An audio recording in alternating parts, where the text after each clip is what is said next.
En este episodio de Barra Criminológica, una historia de Halloween que va mucho más allá de Halloween. Espero que la disfruten. Bienvenidos y bienvenidas. Claroscuro. Por las esquinas y de las casas se asomaban seres irreales y de ultratumba cuya ansia de dulces los impulsaba con ímpetu. Eran invulnerables gracias a sus máscaras o a los disfraces que llevaban, y ni el frío ni la lluvia les impediría reclamar su recompensa. Tampoco a él. Su disfraz de esqueleto viviente lo convertía en uno más de la multitud, aunque superior a todos ellos. Su maquillaje de calavera ocultaba su rostro y su sonrisa verdadera de dientes torcidos y amarillentos. Él era el emisario y no había nada por encima de su misión. Todo lo hecho hasta el momento tendría sentido en esta noche. La noche de su señor que no dudaría en premiar su lealtad. Los gritos y las risas infantiles lo sacaron de sus pensamientos de victoria. Al mirar al otro lado de la calle, lo vio. Era todo y mucho más de lo que jamás pudo haber imaginado. Era inocente, delgado y sobre todo estaba solo. Era perfecto, el indicado para abrir la puerta. Esta noche Dios tiene el día libre, dijo para sí. Sonrió, se ajustó la chaqueta y desde una prudente distancia siguió con mirada depredadora al que sería el sacrificio definitivo. Para la detective, la noche de Halloween no era más que una excentricidad cultural, un pase libre para el desenfreno y el coqueteo con lo paranormal, pero también la excusa perfecta para quienes deseaban cruzar los límites. El cuerpo estaba desfigurado y mutilado. Solo el médico forense podía concluir si las heridas en el rostro y en el pecho habían ocurrido estando la víctima viva. La detective no tenía dudas al respecto. La cuestión con la repetición es que el futuro se hace previsible y ese futuro no le gustaba. De hecho, le aterraba. El rostro con los cortes geométricos en las mejillas todavía conservaba la expresión del miedo y del dolor. La ausencia de algunas partes del cuerpo le asqueaba y se odiaba a sí misma por concederse la licencia de imaginar lo que había experimentado la víctima. Ciertos días le fastidiaba su trabajo, lo que sabía, lo que había visto, la constante e imparable degradación humana, la promesa de que al final no hay esperanza y todo se iba a ir al traste de forma apoteósica. Un final horrible escrito, producido, protagonizado y dirigido por la especie humana, ella incluida. Otros días, en cambio, su esperanza tenía mejor desempeño y se veía a sí misma como parte de la solución. Se sentía capaz de cambiar y ser mejor y ayudar a los demás a ser mejores. Se miraba al espejo y veía la posibilidad reflejada frente a sí y, sobre todo, capaz de resolver con el poder de la deducción el más cruento de los crímenes. Pero esta noche no. Esta noche hacía parte de los días malos. De pie junto al cuerpo, cerró los ojos por un momento. La intención de decir una plegaria se quedó atrapada en la garganta.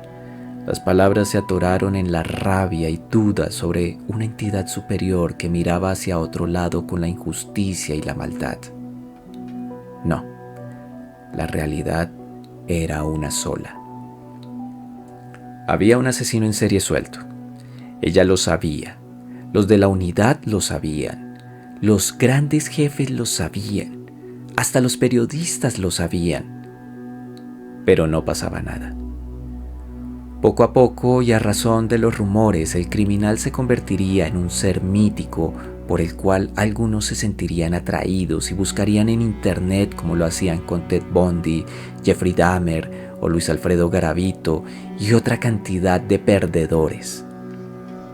Los buscaban en la web, buscaban fotos de los casos, buscaban sus secretos y detalles más morbosos sin detenerse a pensar en quién eran esos sujetos, en el horror que produjeron, en el daño permanente que ocasionaron a centenares de familias.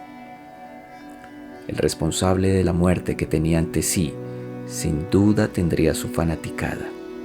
Eso era seguro. Era ritualista. Había una connotación ocultista en sus crímenes y era muy peligroso. Lo peor es que no estaban ni cerca de dar con él. Le pidió a su compañero que tomara unas cuantas fotografías más. Los símbolos en el rostro, la posición del cuerpo, los trazos en el tórax, todo era importante. Nada era gratuito. Tenía claro que ahí descansaba su firma, su motivación. Consideró por un momento el estado mental del sujeto. ¿Esquizofrenia? No. Demasiada planeación y control. ¿Psicópata? Sin duda. Pero ello no resolvía la cuestión. ¿Acaso de verdad creía en lo que hacía? Quería creer que no. De hecho, no quería estar seguro de ello. Mientras concentraba la fuerza para subir junto con su compañero el cuerpo en la bandeja y luego dejar esta en la parte de atrás de la camioneta, vino a su mente la idea de la guerra espiritual. Ese concepto sobre la batalla definitiva entre el bien y el mal que define nuestras almas. Un escalofrío recorrió su cuerpo. Estaba ansiosa. Tenía miedo. Una vez a buen resguardo dentro de la camioneta, su compañero, un hombre regordete y de expresión bonachona, sacó del bolsillo de la puerta del conductor un pequeño termo. Tenía impreso la imagen de un perro bulldog, muy parecido a su dueño. «Mi chinita, ¿un tintico para este frío?», le preguntó el hombre a la detective. La sonrisa de su compañera fue suficiente como respuesta. En breve, la cabina se llenó con el cálido aroma del café. «Mira, receta especial, caserito, fuerte, con adición de clavos y canela. Me robé un poquito de la casa», dijo el hombre mientras le extendía un vaso plástico lleno hasta el borde con la bebida. La detective lo tomó lento, en silencio, mirando a la nada. Abandonar un cuerpo así es querer que no lo encuentren, pensó. El grato sabor del tintico despertó su ansia de nicotina. De su chaqueta sacó el dispositivo para calentar tabaco. Luego de unos segundos comenzó a golpearlo contra su pierna y luego contra el tablero. No funcionaba. Sin mucha reflexión sacó la navaja táctica que se había regalado poco después de ingresar a la unidad y con destreza a una sola mano la desplegó e intentó abrir el dispositivo. «Mi chinita, ¿no crees que con eso de pronto, solo de pronto, lo puedes estar dañando de verdad? Digo, no me molestaría en lo absoluto, pero somos tan de malas que se me corta un dedo y ahí sí quedamos lindos en el turno». Su compañera guardó la navaja junto con el dispositivo y permaneció en silencio. «¿Todo en orden?», le preguntó el hombre. «No me siento bien, es todo», contestó su compañera. Habían pasado las duras y las maduras. A fuerza de tiempo y noches en vela trabajando se había forjado una confianza. Se conocían. Él la conocía. Mientras la miraba, veía reflejada en ella a su hija. Mismo carácter, mismo genio, misma ironía, misma terquedad, incluso mismo escepticismo y misma fe. Esta noche la gente se enloquece y el patas está suelto, dijo el hombre, seguro de que su afirmación la haría hablar, igual que haría su hija. La gente está loca, punto, y esta noche aumenta la locura. Entre más locura, más trabajo para nosotros, dijo la detective mientras guardaba el vaso vacío en el bolsillo de la puerta del copiloto. Con el dedo señaló la parte de atrás de la camioneta. Mira nomás lo que le hicieron a este muchacho. ¿Tú no crees que haya algo más en todo esto? Mejor dicho, mi chinita, no todo es razón o locura. Hay cosas que no vemos, pero están ahí, como el aire. No lo vemos, pero lo respiramos. O el viento. Sentimos su frescor en un día cálido y vemos su capacidad de destrucción en un tornado. Ahí está. Yo sí creo que acá hay algo. Si es un asesino en serie, como los de Estados Unidos o como en las películas, eso la gente experta y estudiada como tú lo sabrán. Pero aquí está pasando algo y seguirá pasando. Nos han tocado 4 casos de este tipo y han reportado en total 8. El diablo está suelto. He dicho. Sentenció el detective con seguridad mientras que su mano cruzaba su pecho para santiguarse y enseguida poner en funcionamiento el motor. Debían llevar el cuerpo a medicina legal. La detective se quedó mirando las luces de la ciudad más abajo, un contraste llamativo con la oscuridad del cerro que tenían al lado. Pensaba y repensaba una y otra vez las palabras de su compañero, deseando que mejor se hubiera quedado callado. 6 meses. Fue el tiempo que le tomó entender todo y dedicar su tiempo y esfuerzo para abrir las puertas. Desde pequeño sintió el llamado. Veía cosas en su habitación. Hablaba con ellas. Las escuchaba con atención. Su papá lo había introducido en el mundo oculto, como él lo llamaba. Al principio fueron historias, luego fotografías, después experiencias. Su mente se había abierto a algo desconocido y maravilloso. Por ello, no le importaba que sus compañeros del colegio se burlaran de él, que lo llamaran raro o que sus profesores lo miraran con reserva. Con el tiempo dominó las artes, las hizo suyas, construyó el vínculo con su Señor, algo que su propio padre jamás alcanzó. Durante 6 meses había dispuesto el camino para su Señor.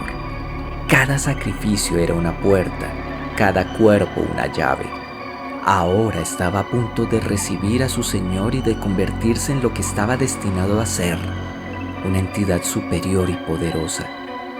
Al otro lado de la calle, el último sacrificio saltaba y cantaba pidiendo dulces, sin saber que sería la pieza definitiva para cambiar el mundo. Detrás de él, muy detrás para ser honestos, iba un hombre que ya no podía disimular el efecto del licor en su sistema. El sacrificio de vez en cuando miraba hacia atrás y le gritaba «papá». El hombre apenas atendía al llamado. El sacrificio estaba disfrazado de espantapájaros. Para los adultos alrededor era un niño más. Nadie se percataba de su existencia salvo para darle 1 o 2 dulces. Los adultos estaban ocupados en sí mismos y en sus intereses, como siempre. Nadie notaba la soledad del niño. Era el momento.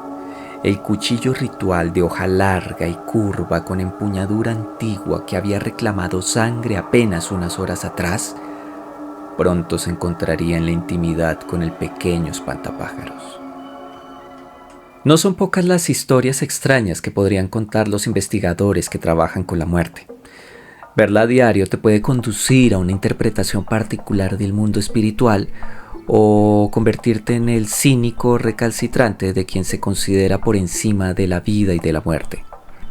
Los segundos no dudan en negar haber experimentado algo que pudiera considerarse paranormal. Los primeros no pierden la oportunidad de contar sus vivencias con el más allá. Algunos admiten haber sentido la presencia de alguien en una habitación vacía. Otros afirman haber visto al cadáver moverse sin que los espasmos cadavéricos fueran los responsables.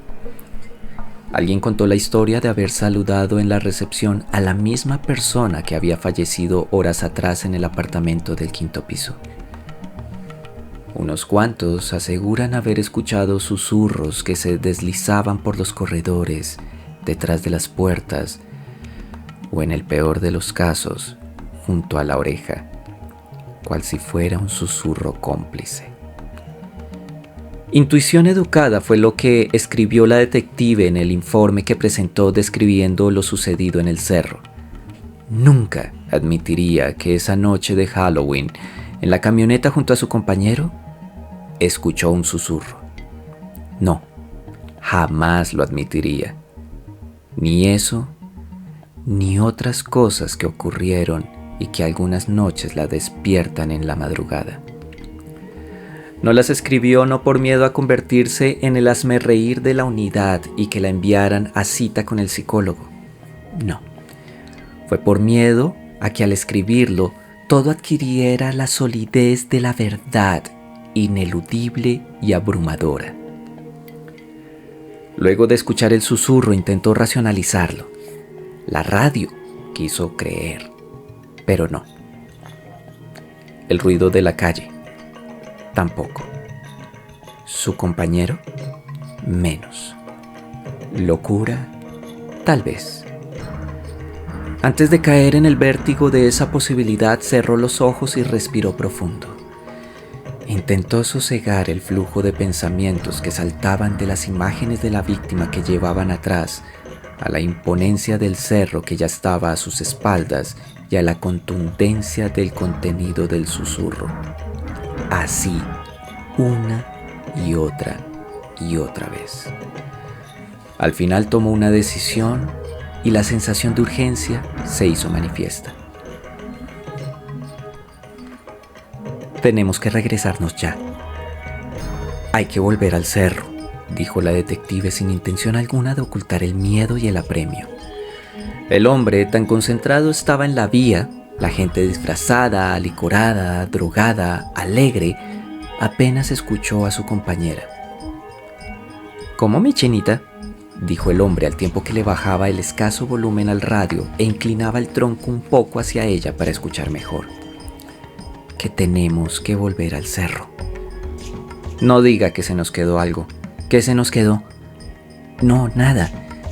Es que, en serio, tenemos que devolvernos. Por favor. Mi chinita, ¿estás bien? Sí. No sé, sí, creo. Por favor. Yo asumo las consecuencias. El semáforo estaba en rojo. Los segundos corrían y el detective sopesaba su respuesta. Por antigüedad podía desechar la solicitud y continuar el camino sin más. Una cosa era acceder a sus solicitudes de tomar más fotos o buscar a un testigo o ampliar la zona del acordonamiento de la escena o embalar evidencias que no se sabía si hacían evidente algo, aunque la mayoría de las veces tenía razón. Pero esto era algo diferente. Había un riesgo de seguridad para ambos. Si reportaban que iban a regresar al cerro, de seguro les exigirían explicaciones y ni él ni ella podrían darlas. Conocía a su compañera y sabía que no le pediría algo así por cualquier tontería. También entendió que la falta de explicación era consistente con su incapacidad para explicar. El diablo está suelto, se escuchó decir en voz baja. ¿Estás segura? Sí, dijo su compañera con mayor determinación al tiempo que le señalaba una esquina más adelante. Por ahí podemos hacer el giro y hacer el retorno para el cerro. El semáforo cambió a verde. La camioneta no arrancó. El detective sacó la pistola de la funda, revisó el cargador y se aseguró de dejar un cartucho en la recámara. Luego la puso debajo del muslo derecho, más cerca y más lista por si había que actuar. Vamos pues, mi chinita. En la esquina, un pirata sin parche, una princesa sin corona y un Superman sin capa se reflejaron deformados en los vidrios de la camioneta mientras ésta giraba a la derecha. La oscura figura del cerro se elevó delante de ellos y poco a poco se fragmentó a medida que grandes gotas de agua golpeaban el parabrisas. El cerro se elevaba en el límite oriental de la ciudad. En los días soleados era un tapiz de verdes con árboles que se elevaban con orgullo hacia el cielo azul. En los días de lluvia la imagen era otra.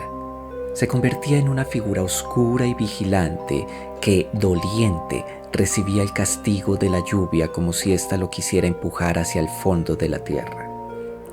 Esa noche de Halloween, la tierra del cerro era incapaz de aguantar el diluvio y el terreno, en un abrir y cerrar de ojos, se convirtió en una pista de lodo negro y resbaladizo.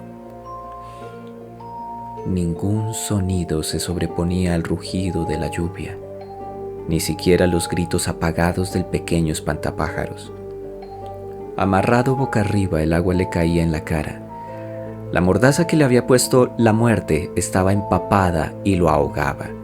Intentaba que sus gritos vencieran la tela y la lluvia y viajaran tan lejos como para que su padre lo escuchara y viniera a rescatarlo. Tampoco podía ver. Las lágrimas se mezclaban con el agua e inundaban sus ojos. Su campo de visión era un mosaico de fractales distorsionados y los reflejos que despedía el disfraz del hombre que lo había llevado hasta allí. Ese hombre era la muerte. La muerte se había acercado y lo había felicitado por el disfraz de espantapájaros. Él, pese al temor inicial, se relajó y le dio las gracias. La muerte le dio una barra de chocolate, de esas que su padre se negaba por completo a comprarle. ¿Será que tengo una máquina de hacer plata?, era la respuesta que siempre recibía. A propósito de su padre, se había quedado atrás, en una tienda, con seguridad, comprando más cerveza o una caja de aguardiente. La muerte le había dicho que un par de calles más arriba estaban regalando chocolatinas por los mejores disfraces. Él podría guiarlo, lo dejaría allí y después regresaría para decirle a su papá en dónde estaba. El niño consideró las opciones y aceptó la sugerencia. «Eres un chico muy listo. De seguro vas a ganar el premio mayor», le dijo la calavera de doble dentadura. Mientras subían por las calles, un pensamiento cruzó por su cabeza. Qué raro sería ver a la muerte de la mano con un espantapájaros. Al parecer, a nadie le extrañó, porque nadie se fijó en ellos. Fue fácil engañarlo. Al principio notó la desconfianza en los ojos del sacrificio, pero toda desconfianza tiene su precio. El sacrificio le creyó y se dejó conducir. Con calma, lo fue llevando entre las calles. Jugó con él para distraerlo. Le dio más dulces y no hizo más que halagar su disfraz. Cuando el sacrificio reaccionó e intentó huir, ya era tarde. Un par de golpes en el estómago fueron suficientes para silenciarlo y amarrarlo. En el momento en que la lluvia empezaba a arreciar, él lo llevaba a cuestas, arriba por el cerro, y se internaba en la oscuridad que bien conocía. Había pasado noches enteras caminando entre los árboles, deleitándose con el aroma del bosque, aprendiendo las irregularidades del terreno, pero sobre todo, escuchando la voz de su Señor.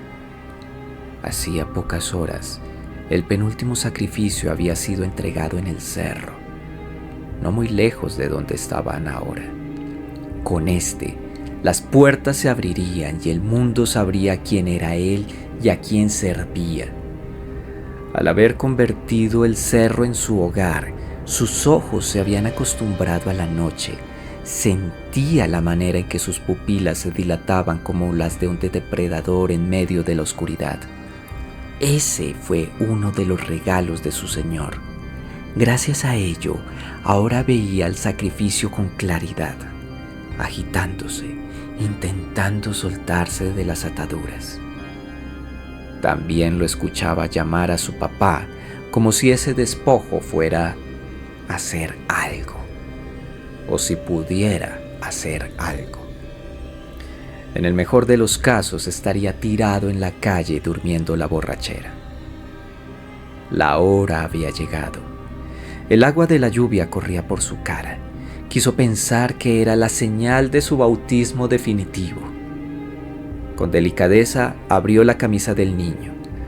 La blancura de la piel lo dejó absorto y se felicitó por el hallazgo de un sacrificio digno para la ocasión. Se concentró para el momento y comenzó a hablar. El pequeño espantapájaros sentía el frío en su pecho. Eso, el frío y el miedo hicieron que su vejiga se vaciara. La muerte estaba pronunciando palabras extrañas, sonidos guturales que difícilmente entendería estaban dirigidas a oscuros seres del inframundo, arcanos, atávicos. Las letanías de invitación y bienvenida se repitieron una y otra vez con mayor intensidad y velocidad hasta elevarse en un rugido brutal y feroz que el pequeño espantapájaros jamás pensó escuchar en este mundo. La muerte sacó el cuchillo ritual, acercó la hoja curva a la mejilla del niño y el grito infantil de dolor superó el rumor de la lluvia y descendió por la ladera del cerro. El detective sin sorpresa se percató de que la linterna de dotación no servía.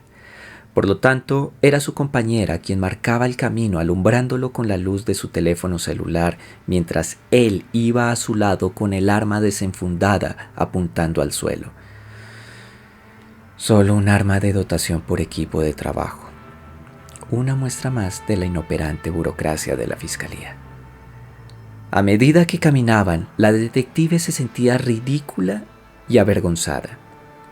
Se internaban más y más en el bosque y no ocurría nada. La lluvia los tenía empapados y le dolían las manos por el frío. Apenas había cruzado palabra con su compañero quien, sin preguntar nada, caminaba a escasos 4 metros de ella. Él le había creído y ahora ella se sentía una tonta. Las botas les concedían cierto agarre en el terreno, aunque no el suficiente como para no resbalar en el lodo y los pequeños arroyos que atravesaban el cerro.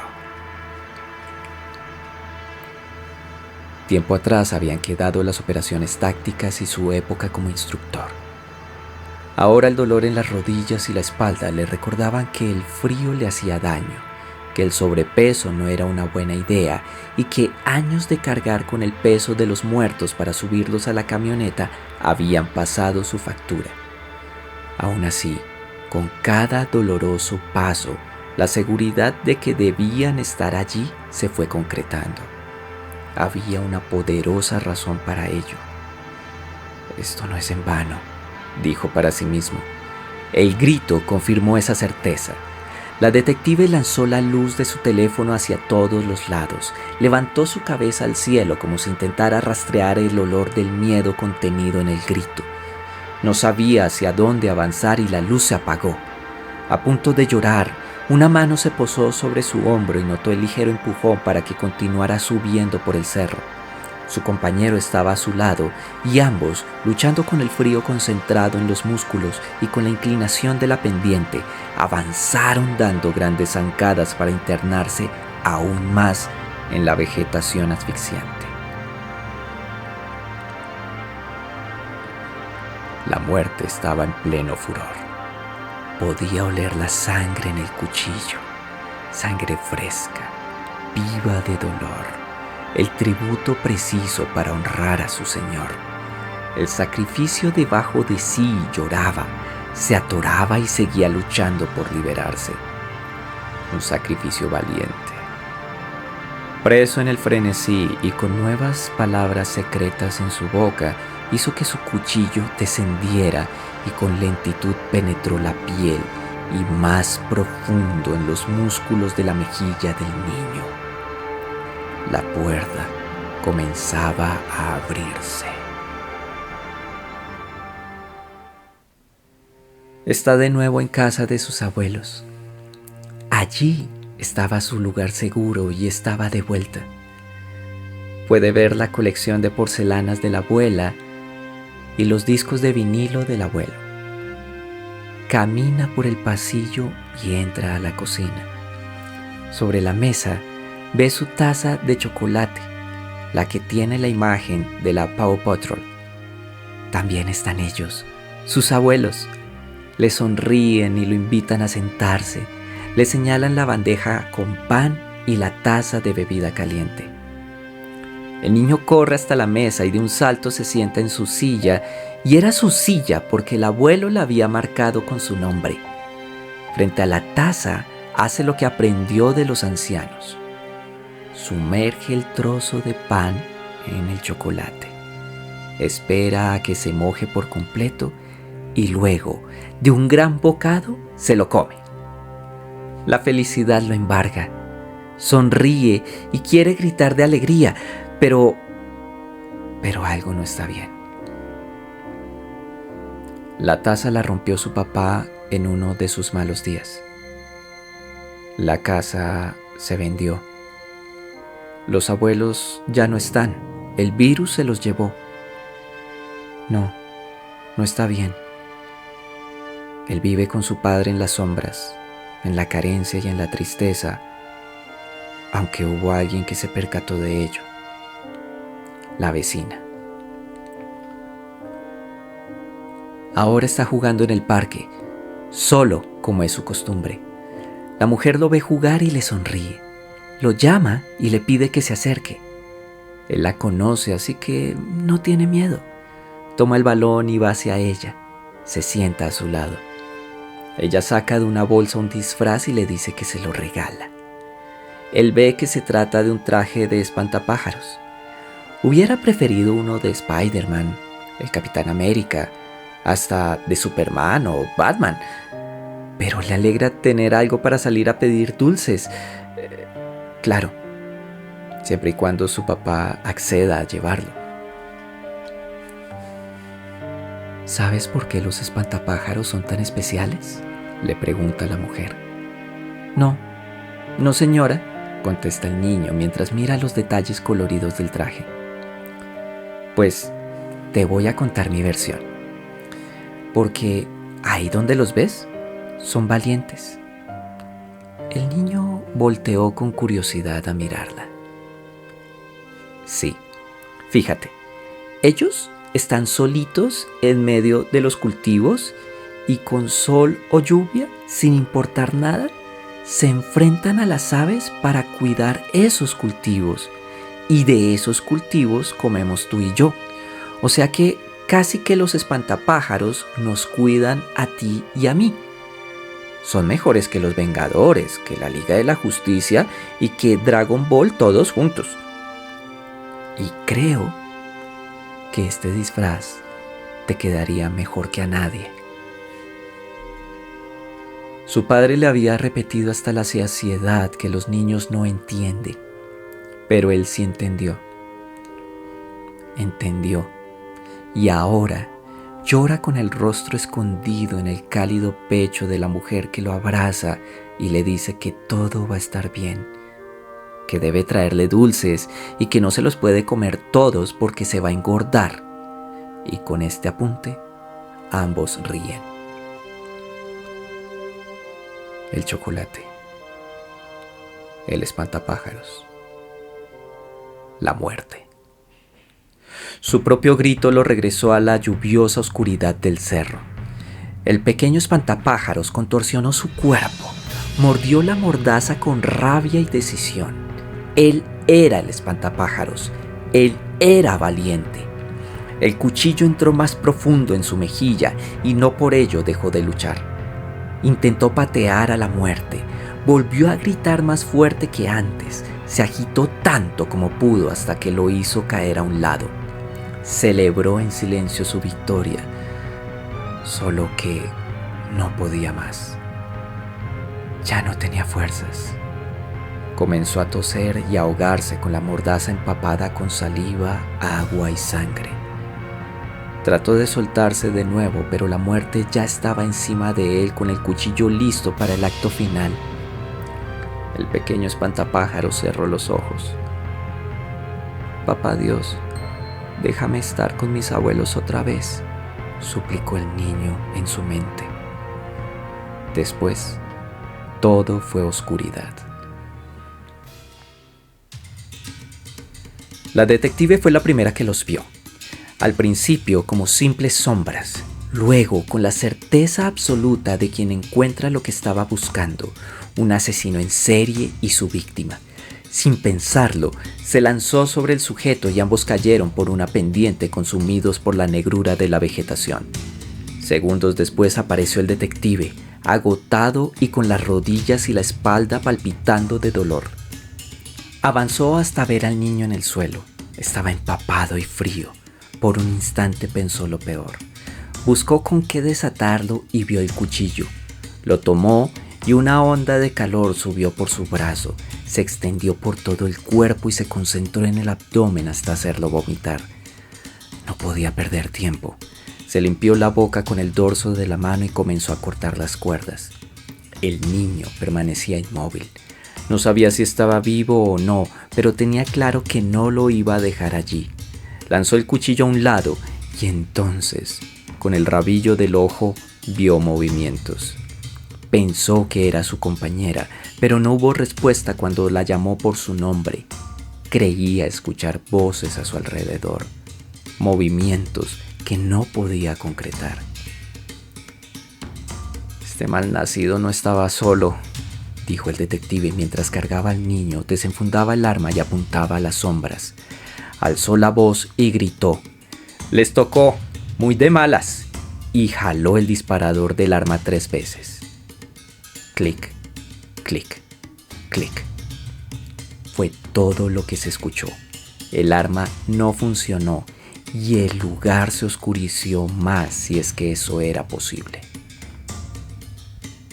El niño volvió en sí, se estremeció y buscó tomar todo el aire del que era capaz. Pensó que su padre había llegado por él, pero el aroma de la persona que lo cargaba era diferente. «Mi chinito, nos vamos», le dijo el hombre casi gritando. «Agárrese duro». Entonces, el pequeño espantapájaros se aferró con fuerza del cuello del hombre y con sus piernas intentó abrazarse tanto como pudo del prominente abdomen.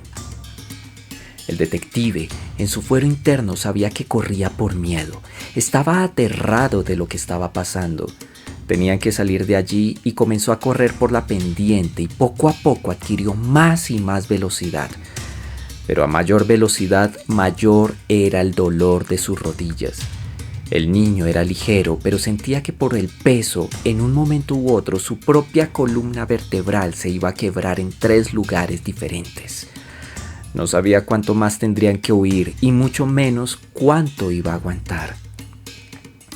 «Dios mío, dame fuerzas, no nos dejes caer», pensó. El pequeño espantapájaros lo abrazó aún más. En la caída se había fracturado una costilla. Lo sabía.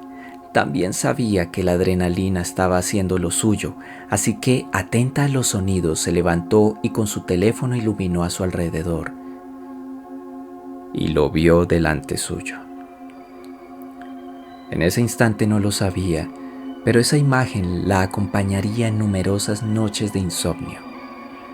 Su psicóloga le instó a racionalizar lo que había visto, considerando el estrés, la lluvia, la mala iluminación y, obvio, el disfraz que llevaba el criminal. Con el tiempo, su mente racional accedió a considerar la posibilidad de que esos factores hubieran alterado su percepción. Solo que lo que vio no podía ser solo un hombre disfrazado. La linterna apuntaba a un ser que devoraba la luz como si fuera un agujero negro. Numerosas protuberancias se movían en su tórax, dando la impresión de que algo en su interior pugnaba por salir. Sus largos y delgados brazos terminaban en unas garras de las que goteaba una sustancia pegajosa. En el rostro había 2 orificios purulentos que despedían un enfermizo brillo verdoso. Es mío. Me pertenece. Le escuchó decir a la criatura con una voz áspera y rasposa que salió de un orificio en el centro de lo que podía ser su cara y del que se asomaban unos colmillos deformes e irregulares como las estalactitas de una caverna. Un no sostenido y cargado de rabia y decisión salió de los labios de la detective. La linterna se apagó. La criatura rió y caminó hacia la mujer. «Dios, ayúdame», pensó la detective. La luz regresó, esta vez con una inesperada intensidad. Ahora veía que el hombre disfrazado de muerte retrocedía y se cubría sus ojos. Sin siquiera considerar las opciones, la mujer corrió hacia el criminal. Resultó ser una mala idea. Ella esperaba sorprenderlo con su movimiento y dominarlo con facilidad, pero el sujeto logró aguantar el empujón. Le dio un golpe tan fuerte que la tumbó al suelo. La detective sintió las manos heladas del hombre en su cuello. Pensó en gritar el nombre de su compañero, pidiendo que la auxiliara, pero el aire ni entraba ni salía de su sistema. Los golpes que trataba de darle eran más un acto de desesperación que de táctica. La muerte sonreía con su doble dentadura al ver a la mujer forcejear.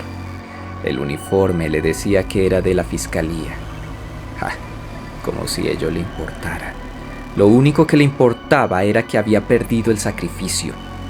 Apretó con más fuerza el cuello de la mujer y apoyó el peso del cuerpo sobre sus manos. De una manera u otra, iba a tener su sacrificio. ¿Así que todo termina de esta manera?, se preguntó la detective en la negrura de su mente y con algo de decepción. Las últimas imágenes se arremolinaron en su cabeza. El muchacho torturado, las calles mojadas de la ciudad, el estúpido dispositivo para el tabaco, la cara bonachona de su compañero y su tinto casero, la búsqueda por el cerro, el estúpido aparato de tabaco, el aparato de tabaco, el aparato. Con la última gota de energía, la detective metió la mano en el bolsillo de su pantalón. La muerte, eufórico y con rabia, no escuchó el slap metálico. Tampoco se percató demasiado del dolor agudo en el lado del cuello. Fue el calor chorreante que bajaba por su pecho lo que por fin atrajo su atención. Sus manos soltaron a la mujer y rastrearon la sustancia viscosa hasta su origen. Tocó su cuello, sintió una empuñadura y la mano de la mujer. Intentó insultarla, invocar a su señor, pero de su boca solo salió el sonido gorjeante de la sangre. Optó por levantarse, aunque ello le mareó. No podía dar crédito a lo que estaba pasando. Eso no era lo planeado. El hombre asió la empuñadura de la navaja y la extrajo de un tirón con fuerza. «Mala idea, desgraciado», le susurró la detective. La sangre salió disparada del cuello en una hemorragia a presión. En un parpadeo, el hombre había caído y la vegetación se alimentó del oscuro líquido que salía de la herida. La detective permaneció acostada, resollando, adolorida, mirando el cielo nocturno que se despejaba. Cuando estaba descendiendo a la inconsciencia, creyó escuchar unas voces que la llamaban.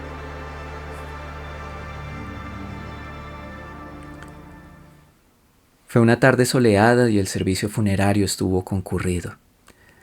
La mayoría habían trabajado con el detective y le tenían aprecio y admiración. No faltaron las historias divertidas ni las palabras de agradecimiento. Al sepelio asistieron menos personas y entre ellas estuvo la detective. Veía el ataúd suspendido en el aire a la espera de la instrucción para descenderlo hasta la oscuridad de la tumba. La idea de que su compañero estuviera allí, solo, le provocó un profundo dolor y no se contuvo en lo absoluto para dejar que las lágrimas salieran.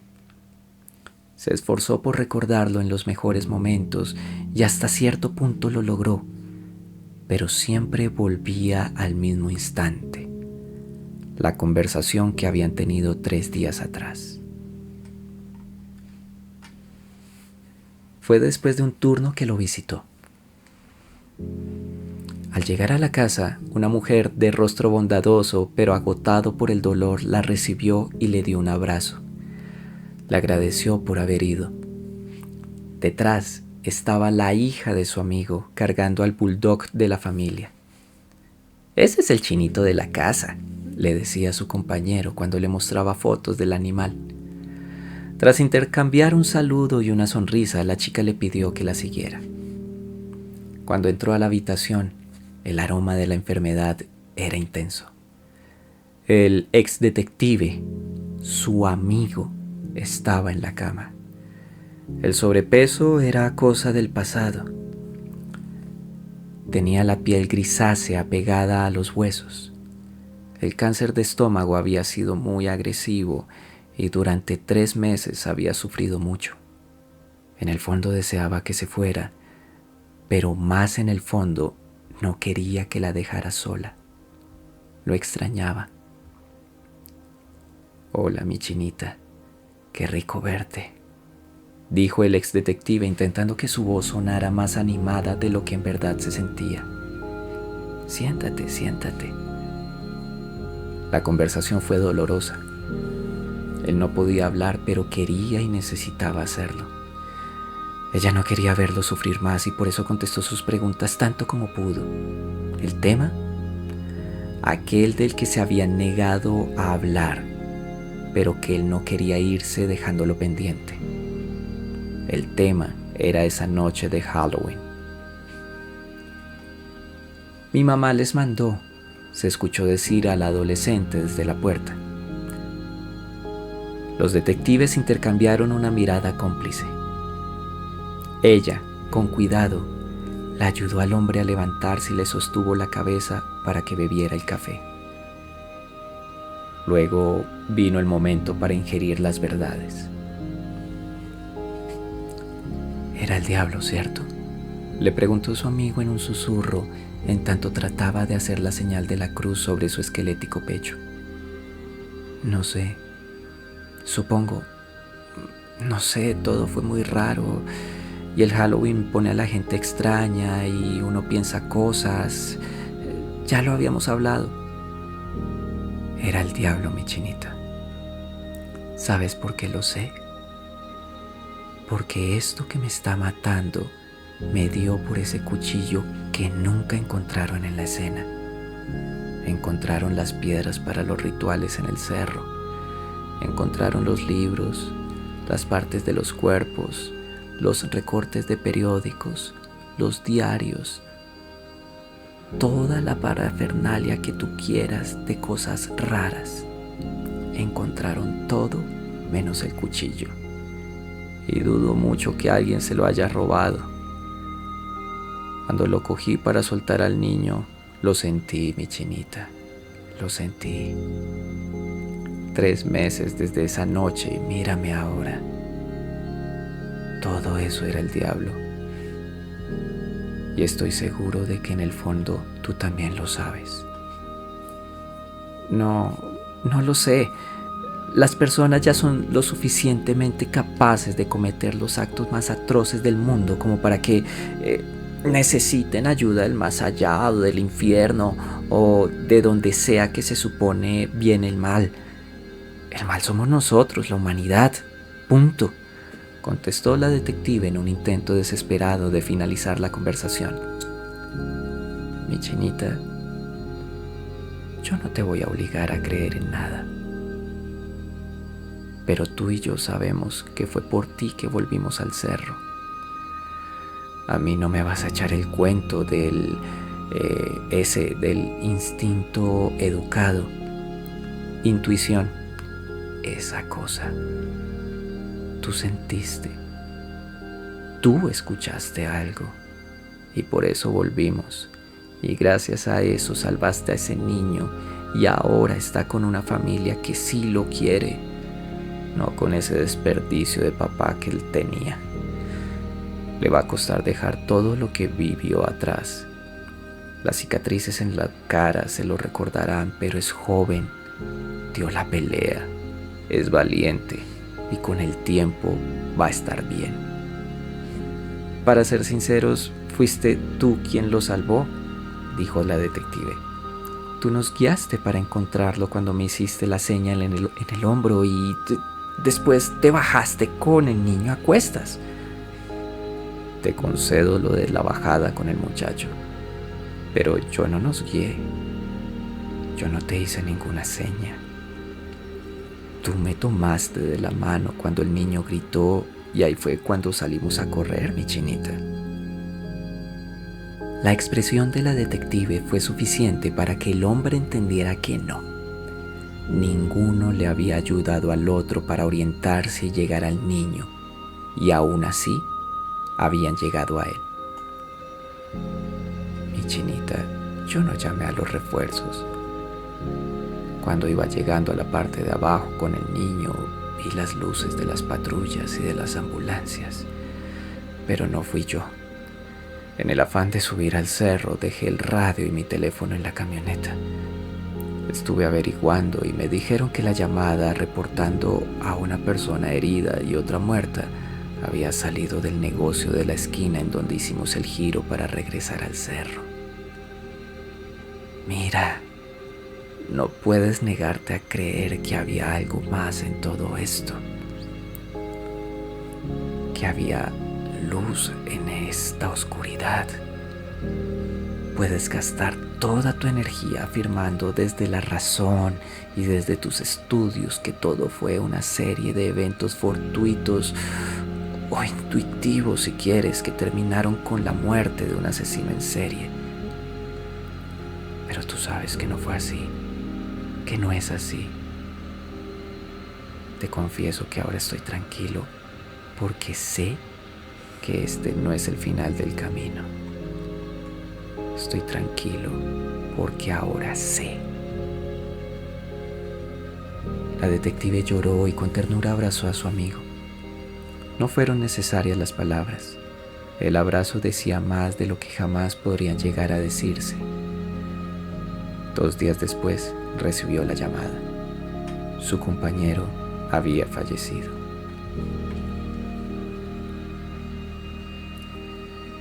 Sus recuerdos se vieron interrumpidos por la letanía repetida. Brille para él la luz perpetua. Todo estaba listo. Era el momento para que el ataúd comenzara a descender. Pero la hija de su compañero pidió un momento. Quería decir algo. Todos la miraron. La chica sacó una hoja de papel y dijo que su padre le había pedido que compartiera algo con quienes estuvieran en ese preciso instante. A la distancia, la detective reconoció la letra, los garabatos de su amigo. Aguantando las lágrimas y luchando contra el nudo en la garganta, la chica leyó: por favor, tengan presente, no olviden que todos ustedes son hijos de la luz y del día. No somos de la noche ni de la oscuridad. No se permitan perderse en ella. Los quiero mucho. El ataúd reanudó su viaje al fondo de la tumba. En su apartamento, dentro de su cama, la detective sacó un libro del fondo de su mesita de noche.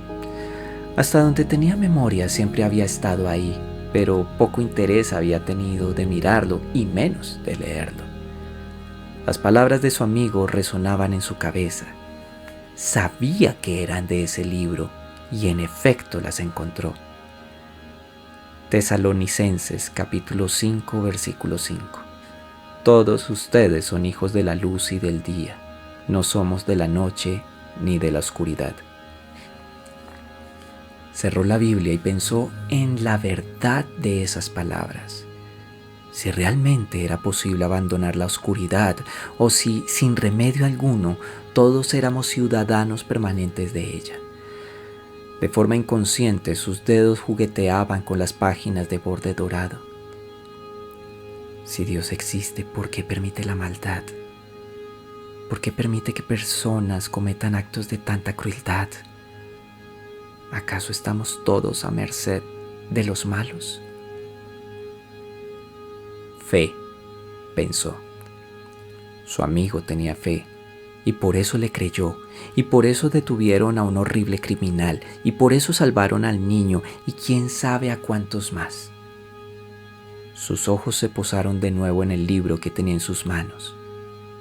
Estaba abierto, y al leer la cita, sonrió y lloró. Esta luz resplandece en la oscuridad, y la oscuridad no ha podido apagarla.